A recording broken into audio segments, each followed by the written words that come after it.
اور کچھ دوسرے لوگ ہیں جن کا کام اللہ کے حکم پر موقوف ہے، چاہے وہ ان کو عذاب دے اور چاہے معاف کر دے، اور اللہ جاننے والا ہے، حکمت والا ہے۔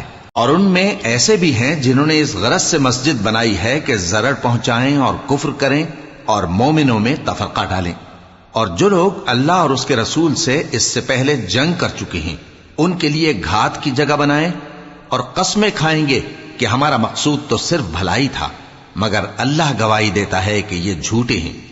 تم اس مسجد میں کبھی جا کر کھڑے بھی نہ ہونا، البتہ وہ مسجد جس کی بنیاد پہلے دن سے تقوی پر رکھی گئی ہے اس قابل ہے کہ اس میں جایا اور نماز پڑھایا کرو۔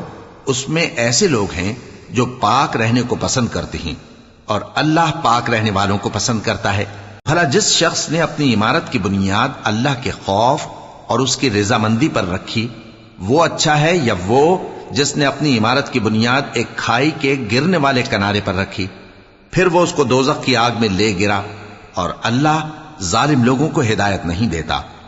یہ عمارت جو انہوں نے بنائی ہے ہمیشہ ان کے دلوں میں موجب تردد رہے گی، مگر یہ کہ ان کے دل پاش پاش ہو جائیں، اور اللہ جاننے والا ہے، حکمت والا ہے۔ اللہ نے مومنوں سے ان کی جانیں اور ان کے مال خرید لیے ہیں، اور اس کے عوض ان کے لیے بہشت تیار کی ہے۔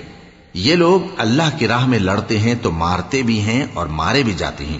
یہ تورات اور انجیل اور قرآن میں سچا وعدہ ہے جس کا پورا کرنا اسے ضرور ہے، اور اللہ سے زیادہ وعدہ پورا کرنے والا کون ہے؟ تو جو سودا تم نے اس سے کیا ہے اس سے خوش رہو، اور یہی بڑی کامیابی ہے۔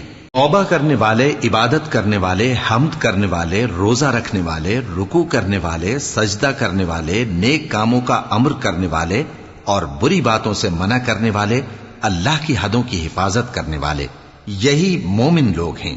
اور اے پیغمبر، مومنوں کو بہشت کی خوشخبری سنا دو۔ پیغمبر اور مسلمانوں کو شایع نہیں کہ جب ان پر ظاہر ہو گیا کہ مشرک اہل دوزخ ہیں تو ان کے لیے بخشش مانگیں، گو وہ ان کے قرابت دار ہی ہوں۔ اور ابراہیم کا اپنے باپ کے لیے بخشش مانگنا تو ایک وعدے کے سبب تھا جو وہ اس سے کر چکے تھے، لیکن جب ان کو معلوم ہو گیا کہ وہ اللہ کا دشمن ہے تو اس سے بیزار ہو گئے۔